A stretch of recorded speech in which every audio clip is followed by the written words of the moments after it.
Hey, what's up, you guys? I'm super excited today for another episode of the Team Building Podcast with Jeff Cohn, where we interview top real estate agents, brokers, and team leaders from across the country. We have a very special guest today, Mr. Jim Keaty, with us. I'm going to allow him to do his own introduction.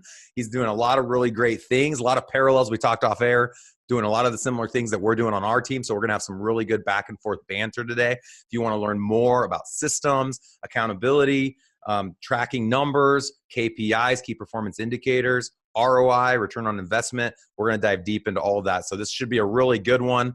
Hold tight and get ready for some fun today. Mr. Jim, how are you doing today, man? Hey, what's up, y'all? And Jeff, thanks for having me, man. I'm excited to be on the show. Yeah, definitely. Well, tell us, brag about yourself, man. I give you permission. I take Rock Thomas's advice and say, never apologize for being awesome. Tell our listeners why they should listen to you today, Jim. What'd you do in the last 12 months? What's your team look like? Share some of your successes with us. Well, I'm not sure y'all should be listening to me, but I will tell you a little bit about myself. I am in Lafayette, Louisiana. And Jeff, am I the first guy you've interviewed from Louisiana? You may be. Yeah. I don't always even know where people are from when we interview, man. But I'll have to look into it and see it. You might be. So I'm Cajun country. So I know I'm the only Cajun you talk to. So we're in Lafayette, Louisiana. We got about 200,000 people. Our average price is around $220. We sold just above 600 transactions last year. Wow. We do have some commercial in there, so it's not all residential. And it was just about 130 million total. That's commercial and residential. I think Jim's punking me right now because he pretty much just shared exactly my team's numbers in Omaha. Yeah. Average sales price 220, 620 units, 125 million in volume. That's hilarious. How many people on your team? So we have about 45. Okay. 45 agents, and but we do have something a little bit different. I call it 3 different pathways. We've got what we call base salaried agents, which we have agents on salary with a small bonus. And that's something that we've been working with for a few years and expanding currently. Yep, and I'm hearing more and more about that strategy. So we will talk more about that in depth today. Yeah, it's really cool. Then we have what we call our company generated leads team, CGL. And those agents are living off of our leads. And then, what happens is our leads turn into sphere of influence for them. And then so once they start making over $100,000 with their sphere of influence, we move to what we call the SGL team. And so SGL team really means, this is the third thing, right? You have salary, you got internet team, and then you have SGL, which is where they're going to now start to migrate over to working their sphere primarily. That's correct. And they all get the same tools. Everything's the same. The only difference is they don't have to come to huddle. They don't have to come to training. They don't have to come to role playing, but they're invited and they're encouraged to come when they can. A lot of the SGLs, provide a lot of education and whatnot. And it gives the CGLs like, hey, there is an end game. I'm not going to be chasing leads and calling 1,000 people a month for the next 10 years. Dude, I love it. You give the vision. You're the leader. I always like to say leaders serve their followers, and the best leaders give their followers the ability to be just like them. And so our team is very similar. I had not thought of the mindset of just simply saying, hey, if you're a salary guy or gal, or if you're part of our internet lead team, you have to come to the trainings, you have to come to the meetings, etc. Once you've graduated out of that by earning it based on sales, which is for your benchmark, it's $100,000 net income. And then they can elect to choose to be out of the lead team or internet lead team, be on more of the sphere, working just their sphere. And they don't have to come. Of course, they're encouraged to come, but maybe more from a thought standpoint, you're asking them for their information, their knowledge, and to help you train the other agents when they do come. Yeah, that's right. And I mean, I got to a point where, some of these agents, they don't need to come to training. They don't need to come to role playing because they're going on 15 appointments a month. And, when they get to that point, it usually takes about three years to get to that point if they're working it hard. And then it just starts to follow. Every company generated deal turns into a sphere, a friend or a sphere, and that turns into referrals. And so they start building their own. Yep. They still use our CRM. I know you and I use the same CRM in Boomtown, which I think is the best CRM out there. And I've tried majority of them. Yep. And, I've run them side by side. I've tested it out. I've been doing it for some time. So I've been able to see the progress and also some of the mistakes that I've made along the way, and I try not to repeat that. Yep. And like you said, like create leaders, not just try to keep my agents down and, just feeding off of what I'm providing, because actually, and you'll agree with this. I mean, a sphere deal from one of your agents didn't cost you a thing. So the return on investment on that is really where you want to try to get to everybody to that. Yeah. Well, Jim, we have enough right here just to dive deep. I love it. This is really great. I have yet to talk to someone that has it set up this way: internet team, sphere team, and then you've got people on a salary. I just came back from a mastermind with the Multipliers group. It's a group of gentlemen that are entrepreneurs that seek to multiply their life in all different aspects. A lot of them are real estate investors. And there was an agent there I learned a lot from, who is also just split testing this salary mindset. I think it kind of comes from the Redfin philosophy of paying agents salaries rather than commissions, than having like a bonus on the other side. So let's start off with that strategy. So first and foremost, why would you ever give a realtor a salary, and how do you hold them accountable? Are they employees at that point? And what are the expectations of that role? And when does that person graduate out of the salary position and go into like your internet lead team or to the sphere team? Yeah, well, so I really love the salary model, and we're going to be expanding it. So if you run a team and if you're working with agents, you know that the hardest thing is just to get them to do what they're supposed to do. I mean, you can have training, you can have role playing, you do it all. But if they don't get on the phone and talk to people and set appointments, they're not going to make money. And life gets in the way. And I think that's probably the biggest downfall in our industry is, we're independent contractors and they don't have to show up. And I think Tom Ferry said this the other day, Tony Robbins built his whole career based on we're more motivated by pain than we are gaining something, right? Mm. So when you deal with agents and they're on a commission, they're not as motivated. Oh, well, I didn't work today, so I'm just not going to get what I had. But if you were to give them the money and say, hey, look, here's your money, here's your $100,000, here's your, we don't start them off at $100,000, but here's your $50,000 salary. If you don't do what you're supposed to do, we're not going to give you that. Is in essence how it works. It's a job. It's a job. And so you have to do you have to do it. So we know that the more people you talk to, the more opportunities you have and the more appointments and the more closings. So we focus strictly on lead indicators. We don't care about closings. Obviously, that's our ultimate goal. That's the lag indicator, but we focus on what we can change every single day. And that's calls, spoke tos, and appointments. So for my salaried agents, we set that up. I know what the conversion is. Over the last few years, we really dialed in. I know that for every 100 people we call, 5% spoke to rate. I'm going to stop you and I'm going to ask you to repeat that sentence. We just had an internet interference. Go again on their numbers. So, we know that your spoke to rate is going to be about 25%, right? Okay. So every 100 people you call, you're going to talk to about 25 people. I'm going to rebut everyone you share here to give the same numbers that we're experiencing, just because I think we get what do you guys see? We're 1 out of 5. So 20% spoke to ratio. Yeah. So 5 people, 1 answers. Okay. That's correct. Out of 1 out of 4, how many of those are going on the appointment? So about 5% spoke to the appointment. We're getting 10% on that. 1 out of 10 going on the appointment. So you guys are killing it on the phone. Well, let's discuss what that appointment is. So I think this is a huge point, you guys, and anyone listening. I've never talked about this before. We do this in our agent training, which is part of our Elite Real Estate Systems coaching product. I talked about to my agents oftentimes, Jim, and I'd love your mindset on this, about what their goals should be. When you make a call, the goal is that someone answers. You want that someone to be the decision maker. When that decision maker answers, realtors think, let's figure out if that decision maker is ready to buy or sell. we teach our agents, train our agents, and hold them accountable to going on appointments with anyone that's a decision maker, independent of how long they're going to be until they're going to be buying or selling, and simply share with them a buyer presentation if they're a prospective buyer and a seller presentation if they're a prospective seller, and to look at that lead opportunity as someone that could possibly refer business back to the agent, not as somebody that's going to be a commission check in the next 3 months. And that's where I think a lot of agents go wrong. They look at those lead opportunities as money now when they should look at it as future referral potential, which will be money forever. What's your mindset around that?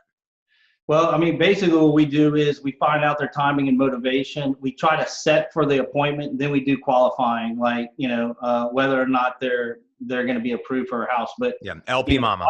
Our agents are going on appointments for, if you're thinking about listing, then we go on the appointment. So, that could be, it could be a, come list me lead. It could be a what's my home worth lead. It could be. Yeah, I was just wondering what my house was worth, but I'm probably not selling for 2 or 3 years. Are you going to go on? Yeah, we don't go on those appointments. So we go on those because we build the relationship, the rapport, and they inevitably have someone else they know right now ready to list. I love that. So how do you guys, how do you handle that? Like, how do you get in the door when they're not ready even to list? No, I do. So just now they said, I want to know what my house is worth. You know what? No problem. I can run some numbers online, but it's best if I walk the property. I know you're not selling for a couple of years, and that's totally fine. It'll take me 30 minutes of my time. Would love to hand you the CRM or a CMA that I create for you, and then just put, look at your eyes and shake your hand and put a face with a name. It's no problem for me. Everyone's like, okay, I'm just dropping off some paperwork. And if they say just email it, I'll say, I'd rather just drop it off and walk the property. Really? Yeah, that's awesome. Yeah. So we're probably not taking advantage of all the leads that we have in that aspect. We're going on twice the appointments as you guys. We're getting the same results. We sold the same amount of houses last year. So I'm not saying necessarily my strategy is better. Yeah, but if your agent doesn't have any freaking appointments that week, there you go. Appointments is better than no appointments. I'd rather go on 10 bad appointments than 0. There you go. That's my mindset too. So as the agents become more mature and they recognize how should they spend their time, but if they've got nothing else going on, go on the appointment, meet some people, add them to your sphere. That's right. And that's the other big piece of it. Now we're putting them into Boomtown. We've got a 10-year drip. They go to archive if they say they're more than a year out. They get dripped every quarter for 10 years. They get postcards. They get our virtual assistant's going to be following up on them. Right. When that person sells, they're now going to be selling with us. Right. All right, keep the numbers going. So anyway, so then we go to 5%. 5% of the people we talk to, on average, set up an appointment. Yep.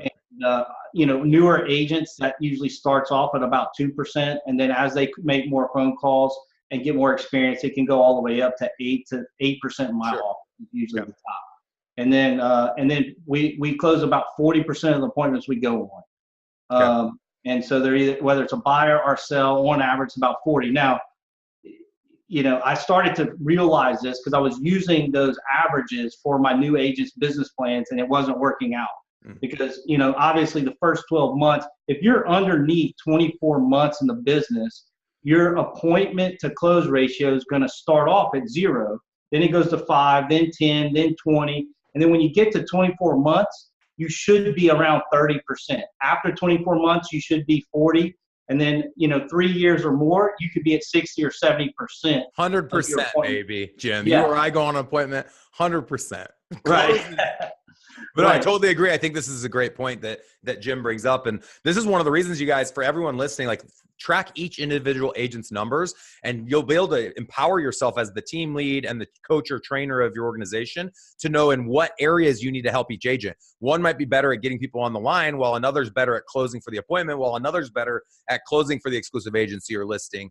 And I think Jim is dead on. Don't expect the person that just started to get the same conversion and results as the person that's been in the business for 5 years. That's right. And then so going back to a salaried agent, you've got to take all that into consideration. And so right now, my model, and I reserve the right to change this, but I lock them in for 2 years with another 2-year option where the salary is going to that increases, but the commission stays the same. So if you say lock them in, like they can't go to any other real estate company? Yeah, if they were choosing to quit, non-compete and a contract where they can't go, because what'll happen is once they start being successful, they want to jump off the salary and go to commission. Of course. Right. And so I just tell them straight up, hey, look, I'm taking a risk. I got to have at least 2 years out of you, and then we can discuss it later. You can't have your cake and eat it too. But here's the deal, like if I look back in the last 5 years, some of the best agents that, we produced in the last 5 years, almost every single one of them would have agreed to a $30,000 salary for 2 to 4 years. Sure. With a small commission from the start, and then the return on investment's a lot more. There are some other expenses that you don't realize how much it costs for when you're going on 120 appointments, because that's their goal. You have to go on 10 appointments a month, or you're not going to get your full salary. Right. And that's just the way it goes. And awesome. We actually have it set up a little bit different, so it's legal, so it's bonuses, and it's not. We can't withhold salaries, but it's set up a little bit different. But in essence, they're going to start off with like a $28,000, $30,000 salary. And then if you don't hit 10 appointments, let's say you hit 8 appointments, then we look at your spoke tos, right? Yep. And if you hit your spoke to goal, you get paid your full salary. Love it. Yeah, you could just do a bonus per appointment with a 10 appointment cap. $50 an appointment, however you want to structure it. Here's one of my ideas, and I'm actually going to beta test this year. So for anyone listening that's in or around the Omaha area that wants to be my first little sample guinea pig on this whole salary idea, hit me up, Jeff@omahaselite.com. And if you're anywhere nationally and want to move to Omaha to try it out, hit me up, Jeff@omahaselite.com. All right, so I don't want to lock them in for 2 years. My solution to that would be to simply have a cap that I have to earn off of them, which I think should be double what I took my risk in. So let's say it's $50,000 salary plus bonus. Once they've made me $100,000 net in month 6 or month 24, doesn't matter. It then empowers them the ability to leave to become an internet agent or a Sphere agent. You could build something in like that. So, because it would piss me off. I killed it my first year. So if I was I didn't know I was going to kill it, I'm getting paid my $30,000 and my little bonus. And then I was like, holy shit, if I went next door to KW or whatever and could keep all my commission and make $257,000, that'd be real tough to stay with you. Have you considered something like that? No. And I have a non-compete. So, I get them to sign non-compete. Exactly. I haven't had that issue because here's the deal though. You're not the target. You're not my target audience for the salaried agents. Right. I'm not going for this. When I talk to an agent, and they say, Jim, I want to make $100,000. The salary position is not going to be their position. Okay. I'll say, hey, I can guarantee you $50,000 by doing X, Y, Z, which is the exact same thing you would do as a salary. The only difference is the salaried agent has to do it or they don't get paid. Right. And then, even the top producers are agents that are going to kill it. They say they want 100,000, but they don't do the work to make 100,000. When you look at it, it doesn't make sense. Like, okay, I can guarantee you, at least $50,000. I will, and I tell them, I'll pay you. If you make 40, I'll pay you 10,000 after the first 12 months because I know this works. But if you don't hit these, if you don't call enough people, if you don't talk to enough people, you don't set up enough appointments, I'm not paying you. You got it. So, but most people, when they start, like people like, high performers, they want to make $100,000. They're not going to go for a $30,000 salary. Yep. But agents, what's great about the salaried position, what I really like about it is, we don't hire anybody that is part-time, right? Yes. So that limits a lot of really good people because these people are part-time. They might be single moms. They might, just not have enough money. They can't wait 4 months to start getting paid, right? Right. So you open up your pool by offering, hey, look, you're getting paid $25,000 as a teacher or $30,000 as a bartender or whatever it is. You would be a really great agent. And, we have a base salary program which is about $28,000 to $30,000, and you can make up to $50,000 by following our system. But you're guaranteed. So you open up your pool. Let's spend about 5 more minutes on this topic because I think it's interesting and we've never talked on it. Let me ask you some specific questions with just single one-word answers so I can get through all the questions that I know the audience is thinking. You got it. First, they have to be full-time. Yes. How do you define full-time? How many hours is that a week? We don't define it by hours. It's defined by the lead indicators. I don't care if they work an hour, but so if they watch this. I love that you know your numbers. How many calls do they have to make to get one executed contract? Well, to get one executed contract, you've got to, let's see. So I don't know the exact number for that. I know 25% of our calls turn into spoke tos. 5% of our spoke tos turn into appointments. And, on average, 40% of our appointments turn into closings. So for us, it's a 150. If we ran the math quick, it's probably around 100. So your expectation is that they do how many executed a month? 10 appointments, or they have to do 1,000 calls a week. Okay. And that's 250 spoke tos a week. Okay. And how many executed do you expect that they'll have a month by doing that? 4 closings a month. 4 closings a month. Okay. 4 closings a month. Perfect. And out of an executed contract, what percentage are you keeping, and how are you bonusing them with the houses that they sell? So I do 90% to the house, 10% to the agent. And then, once they sell 3 million in volume, which ends up being around 84,000 in, then they get 15%. All right, cool. I think that seems really fair. Okay. After 2 years, it's going to go to, we'll increase the salary based on the volume and try to keep them on a salary position by increasing the salary and, but keeping the 15% commission. So what happens when month 1, month 2, month 3 goes by, they're going on all the appointments, they're making all the calls, but they're not closing the deals? I don't care. I know what's coming. If they're going on appointments, they're gonna start closing some deals. Okay. How do you know they're going on the appointments? Oh, well, we track them.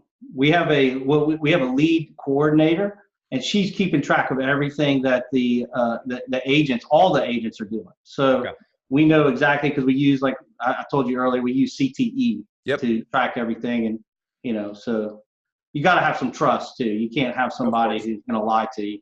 Well, and if they're doing it, they're going to get the results because you know the numbers. Yeah, that's how we know when our agents are lying. They're making thousands of calls and not going on appointments. That's right. Not jiving. Or they're going on all these appointments and not getting contracts. Something's not jiving. That's right. All right, but you'll see. I mean, dude, you go on 10 appointments, and here's what happens. You set these parameters or the lead indicators where they got 1,000 calls a week, right? Well, guess what? After 3 months of doing that, they don't have to call nearly, they only have to call a third of what they have to call, because they have so much in the pipeline and things coming, and they get so freaking busy. The hard part is, the biggest risk, Jeff, is the agent themselves, their lives.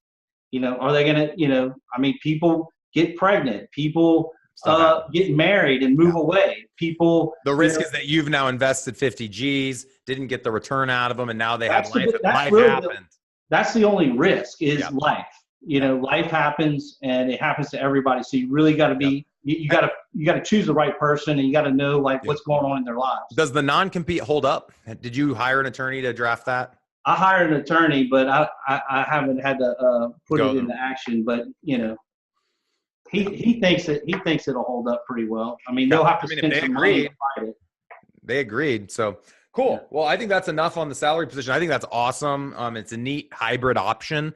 I liked the idea of using it to help recruit brand new agents that are strong salespeople, but I don't expect them to be strong in their first 24 months. Your similar mindset, and be able to say to them, hey, I'll bring you in at a base. And in my market, I think I could do 24 grand, and then give them a nice little bonus per deal, maybe a flat fee, but I like the percentage. That makes probably more sense. So I think that's awesome that you're doing it. How many agents, if you don't mind sharing with our audience, do you have on that salary program?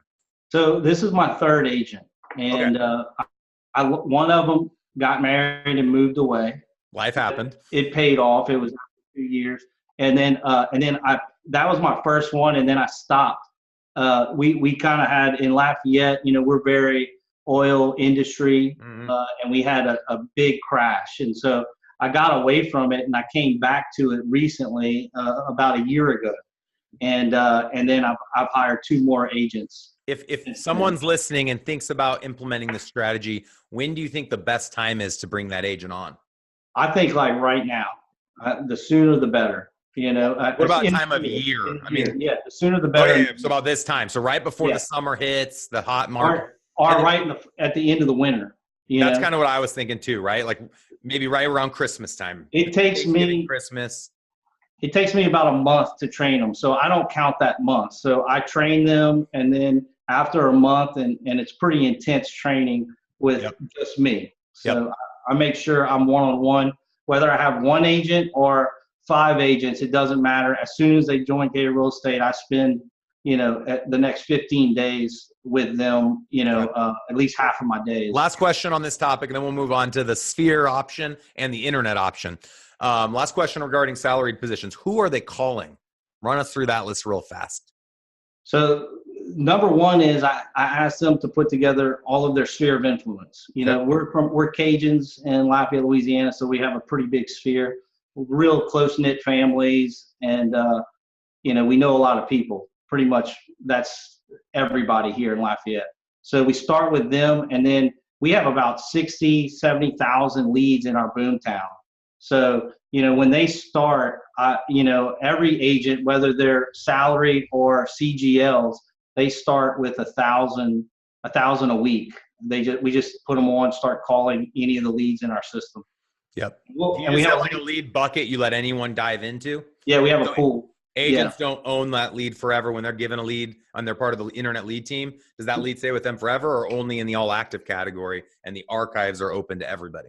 So we do it a little bit different. So we use, so new is a new, qualify is a qualify. Hots are somebody's going to buy not just in 3 months, but maybe in the next 6 months. And then nurtures are anybody that's going to buy or sell in the next 2 years. Okay. Then we have archive, which is where, if it's something that they have and they have a conversation and the people aren't going to be buying anytime soon, they put it in archive. We have a lead coordinator cleans out that archive and puts it back in the pool. Mm-hmm. Trash is trash, but watch is they can have as many watches as they want because watch is usually sphere of influence or anybody that they know that are not buying right now, but would use them if they did buy. Okay, interesting. I'd never heard of using watch as like the sphere category. That's interesting. Well, we just have to do it that way because we clean out our archives because we want to keep their leads down. And I used to not do it that way. I had agents though that sometimes had 6,000 leads. That's how we're doing it. Yeah, and our conversion leads forever. Our conversion tanked. So we just, I was involved with the NAEA Mastermind, Jake Kinder, Mike Rees, and Brian Moses, who I got to give a lot of credit to, that whole group. But Brian specifically, he really helped us kind of decide, like, okay, what's most important? How are we going to, convert at a higher level? And he would be pretty upset at me with the 5% spoke to appointment because he also says we should be at 10. Oh, good. We and I align on that. I think it's what you're asking for on that appointment. So that's just a mindset shift. And I think we did a good job kind of analyzing that whole thing for our audience members to think about. Okay. So real quick, before we jump into your internet team, and we've got about another 10 or 15 minutes, Jim, I appreciate your time on this call so far. Yeah, man. I want to remind the audience, we've got some awesome upcoming events. If you are part of Boomtown and you're going to Unite, we have our first ever ERS Mastermind Sunday. We have it's going to be Monday night is a mixer, and then Sunday night is the mastermind. So there's more information on the website with dates, times, locations, all that fun stuff. If you just go out to eliterealestatesystems.com, click on events. And then also if you're part of Berkshire Hathaway and or are going to be in Vegas March 10th, we're also hosting a ERS mastermind there. That is on Sunday night as well. It should be a really great event. It's going to be 4 hours of talking on the same things that we're talking on now: lead gen, lead conversion, accountability, culture, etc. But the event I'm most excited about that we have coming up is one of our team building workshops in Omaha in May. And Jim, I'd like to extend an invite for you to attend for free for coming on as a podcast guest if it does work for you. So what that event looks like is it's in conjunction with the annual Berkshire Hathaway shareholder meeting, where Berkshire's going to have Warren Buffett speak. Bill Gates always attends the event. Charlie Munger and all of the other CEOs and executives are in attendance. It's a pretty amazing event, and that's on Saturday, May 4th. The day before, May 3rd, I'm hosting an all-day team building workshop. So for $14.97 a person, you get a full-day workshop in my office. You get dinner afterwards Friday evening in Omaha with me and my management team, my leadership team. Saturday morning, we have a VIP limo bus that picks us up at 6 a.m. We get awesome seating, so we're really close to the stage so we can watch Warren speak in the morning. Berkshire does a really cool little commercial, and then they have a big auditorium with all the different businesses they own, have booths, not booze, maybe some will, and have different products that they sell at cost for everyone in attendance. So net total, you get 2 days, tons of information. You get to see Warren Buffett speak, which he's like 95, 96 years old. He doesn't have a lot more years left on this earth, and I think that's a pretty unique experience. So anyone thinking about jumping on and signing up, we're limiting it to 30. We already have 15 people that have signed up. Just go out to eliterealestatesystems.com, click on events, and all of our Eventbrite events that are coming up will be there. And that one's the Berkshire Hathaway Home Services annual event and workshop. So just wanted to make sure I mentioned that for all of the listeners. Right on. Thanks for the invite. Yeah, dude, for sure. So let's jump back into internet lead team. So I think this is really interesting because, and I'm curious how you guys handle this. Our team gives anyone the ability to work internet leads. Of course, our brand new agents, our sub agents, our team leads, everyone can work them if they want to work them. We don't just have a specific group assigned to working those internet leads. And sometimes my agents that just work their sphere, when their business slows down, they'll ask, hey, can I have a lead day? And we just do a 24-hour rotation. So you have a specific internet team, and you tell the audience members, can they work their sphere, or do they have to just work the leads that you're giving them? And how does their 100%. We absolutely want them working their sphere. Okay. So here's how we're set up. I'll try to keep this short, but and by the way, I've tried lots of different methods. So this is just the method. I even had an inside sales team, and I found that our conversion actually went down with inside sales agents making the calls because the agents stopped making calls. Well, you can't make appointments or closings if you're not making calls and setting up appointments. And the inside sales agents had more invested in the agent going to that appointment than the agent himself. So think about, when you have somebody, majority of the people on the phone are not going to set an appointment, right? So there's, 25% of them are bad leads. Another 25% of them wouldn't work with you even if you paid them to work, to have you work with them. And then you have the rest, the 50%, there's only about 5% of those that are probably hot, at least that's what I've experienced. And then there's a group of people who would work with you, but they're just not ready now. Mm-hmm. So when the ISAs are making these calls, we just found that, the agents, they would transfer the agent. If they didn't talk to that agent, the agent didn't have as much invested as when they actually set the appointment. When an agent sets the appointment, it's a totally different experience is what I found. Mm-hmm. For instance, if an ISA sets an appointment for you on a Saturday morning at 9, and you go to the office and that appointment doesn't show up, you're pissed. You've lost all faith in the ISA and those appointments, and so you don't really care anymore. But if you set that appointment and you show up, it's just another person that didn't show up, and you keep going, right? So I had a bad experience with that. Not everybody has that same experience. It's just what I experienced. I experienced the same thing. The little switch I would make on that, you guys, if you're out there and you're wanting to implement a VA team or an internal sales team, don't let them set appointments. Let them set follow-up calls.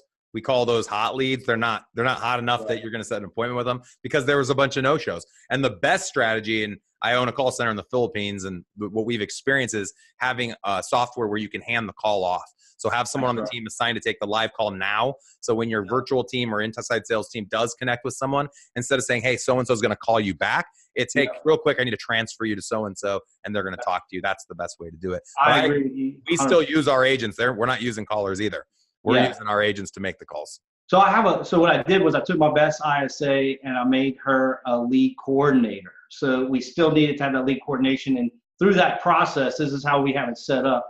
So every agent has to, so we broke up our day into 3 different shifts, and on Monday through Friday, and then 2 shifts on Saturday and Sunday. Okay. And shifts. And what happens is, you have to sign up for 4 times. So if you're on the, if you're a CGL, company generated leads team, you have to sign up for a minimum of 2 leads per, you have to sign up for a minimum of 2 leads per week and 1 weekend shift per month. So that's a 4-hour shift on a weekend. You can take more if you want, but you have to set up at least that many. So let's pause and allow me to challenge the mindset.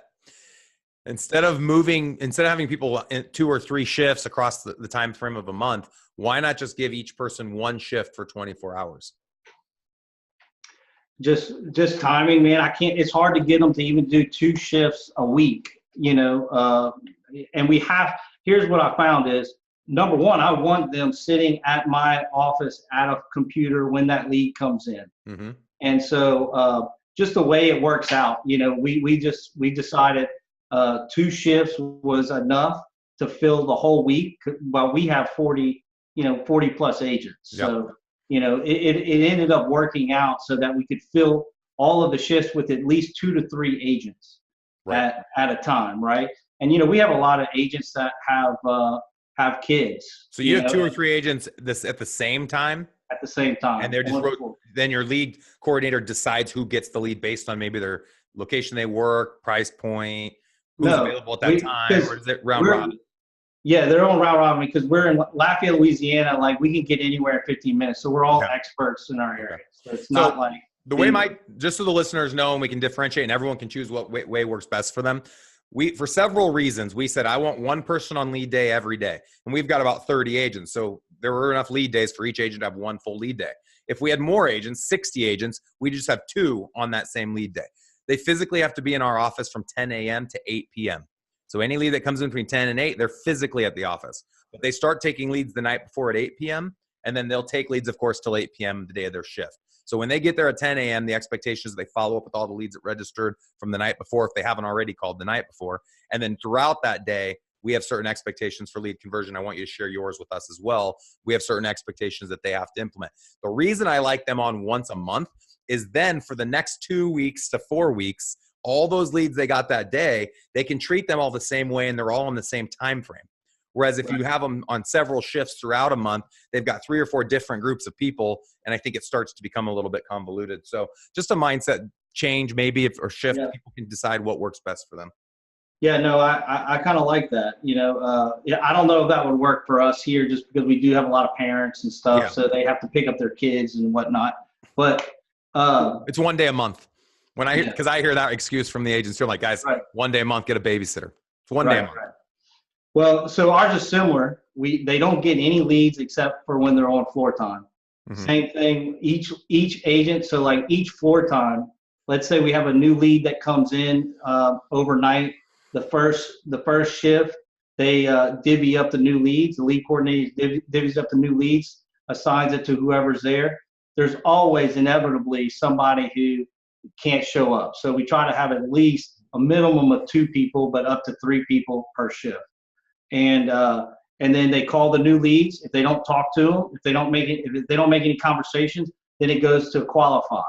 The next shift, the lead coordinator sends all the qualifies to the very next shift, and so on and so forth. So by the end of the day, so the day you're on lead comes in, you don't get a hold of them. That's not your lead still.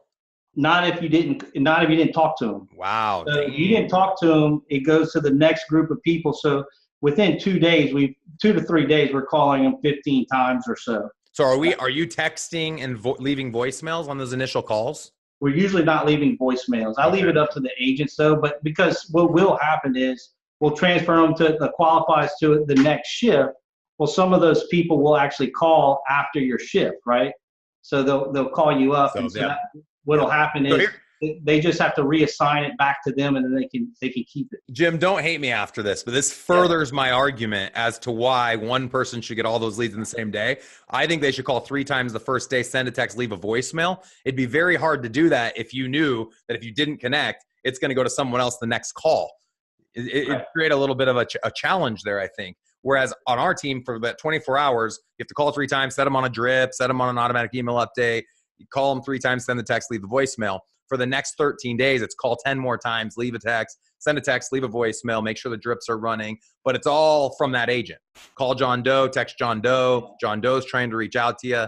I think it'd be challenging as an agent reaching out, only hoping that you connect live, because the odds are you're not going to connect live. The odds are they're going to connect to Facebook message and email, and they're going to respond to you. So now you have to try to position yourself as the organization. And I'm not going to take time to leave a voicemail to say, hey, it's an agent at Omaha's Elite. Call Omaha's Elite back. I'm only going to do it if it's self-serving. I'm just speaking as an agent thinks. Yeah. The only thing is I don't trust the agents to call the lead 18 times. So that's why I know that all of our leads are getting called multiple times, because every single shift our lead. Why not just hold the agent accountable to doing that? And if they don't, you take the lead away. One of the things, and I'm surprised you don't have this problem yet, since they're holding onto those leads. I got to the point, Jeff, where when they have so many leads, they don't care about leads. They don't want more leads. They get happy. Yeah, so those agents, we don't give more. So our whole expectation is if they're not following up with our lead conversion strategy, the way we know they need to be following up, we just don't give them more leads, and we take those leads away. So if we have a one-on-one every week with every agent, our success manager, Andy, does the one-on-one. Yeah. If he goes in and sees that they didn't call 10 times in the first 2 weeks, he just automatically pulls the leads away and puts them into our Omaha's Elite bucket, which then makes those leads available to anyone. But most of the agents that choose to take leads, 98%, work the leads the way we've asked them to work the leads. So when their leads become fat and they no longer need them, or they're focusing more on their sphere of influence, they just simply won't take more. So they know by accepting a lead, they're accepting that they're going to call 10 times, send 2 texts, leave 2 voicemails, set them up on drip, and go through the whole gambit. Yeah. We just had that experience where the agents were so inundated with leads that they're like, well, I don't want to take floor time anymore, right? Yeah, too many leads. Tons of fucking leads. Yep. What a good problem. Yeah. So we had to actually, enforce, like, hey, you got to take at least 2 times. So for me, taking away the leads was not painful enough, because they had so many, So that's kind of how we evolved to where we're at right now. Thank you for sharing that. I can tell you, none of my masterminds, nobody else has that same problem. So I don't know. We must be pretty different here. Your problem is the same problem I have, and this is a good lesson for all the listeners to hear. You don't have enough agents. When too many leads becomes your problem, the problem is you don't have enough agents to work your leads. Even though you have 50 or 45 agents, still not enough. And that's our team's problem. We've found the point of diminishing returns with lead conversion when it comes to internet leads is around 30 leads a month per agent. If I give my agent 60 leads, they convert 1. If I give them 30, they convert 1, and they do it a lot easier. They don't have to work as much time. They're lower lying fruit. So I need to double my team size, and that's what I'm still trying to do. And every time I add 4 or 5 more agents, I lose 4 or 5 more agents, and I'm stuck at about 35 to 40 agents, and we're trying to grow. But that is what I think is a lot of people's challenge. It used to be 5 years ago, leads was the problem. How do I get more leads? And now it's like everyone knows how to get leads. Now the question is, how do you convert them? How do you make sure you're giving the right amount to your agents and holding your agents accountable? So let's go to Sphere. Let's end on that. We've got a couple more minutes. And I'd like to hear you speak, if you are open to it, to how you do your commission splits, if it's an internet lead versus a Sphere lead. Yeah, so it's pretty much the same way up until they hit 6 million in volume. And then we negotiate. Usually it's around 70%. Now they get 5% extra if it's an in-house transaction. If you go once they hit 10 in-house million, to your team or in-house to your brokerage? In-house to my brokerage. Okay. Do you own the brokerage or do you own a team? Yeah, I mean, the team is the brokerage. Okay. And no other agents are there, just all the team is the brokerage. That's correct. So if you have a broker deal, you give them extra 5% to have, because you have both sides of it. Yeah. Okay. So what's an internet lead get paid out at? So the way our commission is structured, we start off at 50-50 across the board. And this is something actually within the last 2 years that we changed. I used to start them off at like 60-40. Then every company generated lead, it was a 25% referral fee. So it ended up being like 45%. But what happened for me was I was having conversations I did not want to have with agents defending where that lead came from, when I could see, hey, I know where this came from. They said, oh, well, that was my brother's cousin, whatever. And so I hated to have that conversation. So I changed it because I think it was kind of like a negative to. This is interesting. All right. It was kind of like a negative. Oh, well, if I close a company generate lead, I mean, I would hand out a $10,000 check, and then they would say, yeah, but it was a company, right? Because they had to pay 25%. So, I still have some. I didn't change the people who were on that before. They're still on a 60-40 and 25% commission off of internet leads. And then once they hit 35 into the company, then they go up to 80-20. So that's how but they pay 25% referral on any company generated deal. Okay. Perfect. And I agree with Jim. You guys, if you're just structuring your commission split right now, have it be the same split. Internet leads, sphere lead, it doesn't matter. Let it just be the same split. Then you're never having to dive in and figure out, are you being taken advantage of, or is the agent forgetting where the lead actually came from? Now, obviously, it's not that hard to track that. We track all that in our Boomtown. We know where the lead came from. But what inevitably happens is they'll say, well, yeah, they registered on the ad or on Facebook or Craigslist or whatever, but it's because they knew I was on the team and their intention was to work with me. They just didn't reach out directly. I mean, there's so many conversations, right? So and it just opens up the door for something. And it's not like, I don't blame them, I get it, So we changed it. So now it's 50-50 when you start. If you're brand new and you're within the first year of your business, and that's who I really like. I like to recruit first year agents. And then after your second year, you automatically go to 55%. Independent of your volume. Independent of your volume. Wow. Just if amount you're of time. on my team, That's interesting. 55%. First time I've ever heard that before. Increase the split just based on loyalty. Yeah, just I like that. That's cool. I started off with, and the main reason is, I spend a hell of a lot more time personally with them the first year. Year one. And now if they've been in the business for a year or two, they start at 55. But if they're just coming in the business, I start them at 50-50. They go to 55 after their second year. And then they have certain parameters. They can go all the way up to 90, depending on the volume. If they get up to 10 million in volume and whatnot. So do you know what starts over every year? Starts over every year at 55. Do you know what percentage of your gross commission income goes to agent commissions? 70. Dude, I'm 71. Yeah. So here's the deal, guys, for everyone listening. It doesn't matter how you split it up. There's a million ways. Everybody has different ways. But the question just becomes, at the end of the day, on your profit and loss statement, what amount of the gross commission went to agent commission? And if it's 70-30, your split should just be 70-30. So if I were to do it again, I just do 70-30 split. And it just say, hey, across the board, 70-30. I don't care where the lead comes from. Just makes things a lot easier. Because you hear everyone explain their split structures. It's just confusing. Agents never understand them either. So I think that's funny. We're the same spot. The challenge is, I agree with you 100%. I agree with you. The challenge with that is you start everybody at 70 and they get to high producers, then, where you go with that. You know what I'm saying? And then I think Keller's got it, man. Keller and EXP, you cap them. I hate saying that, but I feel like that's it. I think you got to have a cap. Once they've generated X volume or brought your company X, net, they then no longer have to pay it, and you just charge a broker fee or something like that. Right. Yeah. Jim, you have been awesome. I usually don't go this long. For those that typically listen to this, I usually cut them on about 25 minutes. I lose the energy, but you've been great. I've loved your mindset. I think we have a lot in common. Our teams are really similar. It's a race to the first to get to 1,000. So if you get there before me, I'll fly there to visit you. If it's the other way around, you got to come here and visit me. Would love to have you here in May if you can make those dates work. How does someone get in touch with you? Someone in your market that wants to join your team, or someone nationally that wants to send you a referral? What's the best way to get in touch? Just JimKeaty.com. JimKeaty.com. Spell your last name. Keaty. It's spelled Keaty, pronounced Keaty. Jim, Keaty. .com. Well, that's easy enough. Perfect. Jim, you are a great guest to have on the show. Lots of new ideas to discuss. Absolutely. It was our pleasure to host you.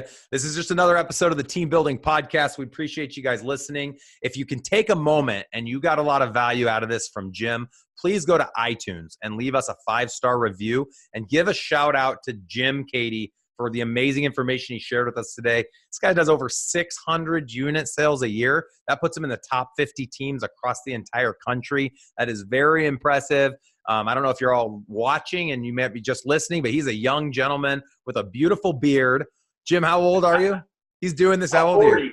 40 years old. And anyone listening has the ability to do the same, not necessarily grow the beard, but sell 600 units or more if it's something you want. So keep on listening to future podcasts. We promise you will continue to be more empowered with the information necessary to build, grow, scale your real estate team. Thank you guys so much. All right, brother. All right.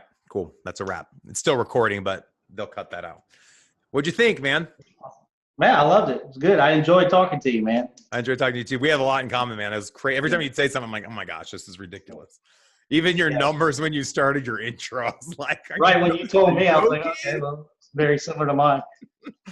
Now, do you do commercial at all? We don't.